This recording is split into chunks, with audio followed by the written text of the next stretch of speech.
Okay, today I'm going to talk about making a mirror hinge.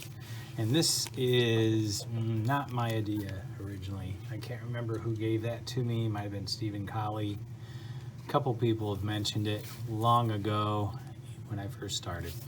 So the idea here is that anytime you put two mirrors together, they're going to scrape the coating side. Now these have a blue protective film over the actual what we call the silvering or the reflective surface on front surface mirrors. So if I'm going to make a V shape with these two mirrors, those two coatings are going to meet. And if you're having to mess around a while until you get the angle just right, they're going to scrape and scrape and scrape on each other because they're kind of sharp. So there's two things that you can do that I know about that will help prevent this. One of these is the mirror hinge, and I'm going to show you another one in another video.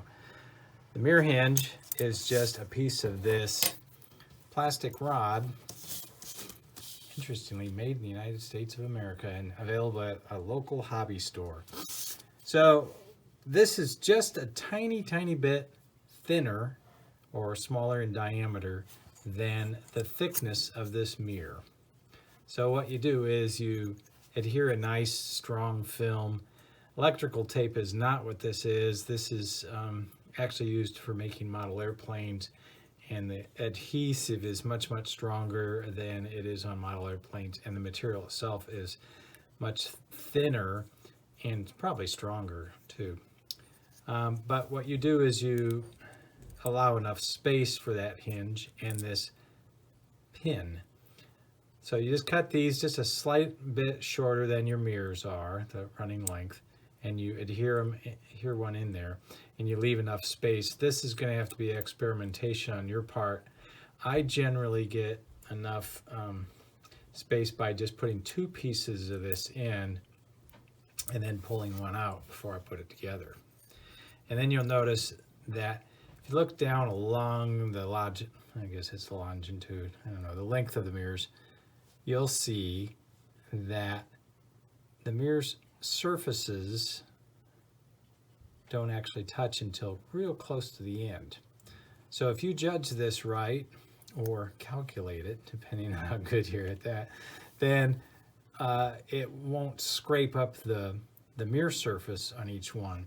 The evidence of this is when you've got a kaleidoscope together, say like this one here, and you look down along there, and the image at the corners of the image where the two mirrors meet inside, there's like these dark lines that go down into the image, kind of showing you where the corners of the mirrors are.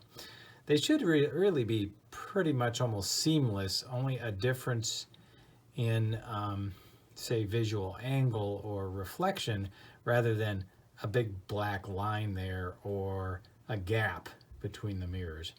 If you've got your mirrors cut straight and you've observed trying to keep them from scraping the heck out of each other as you put them together, then you will enjoy a nice clean image.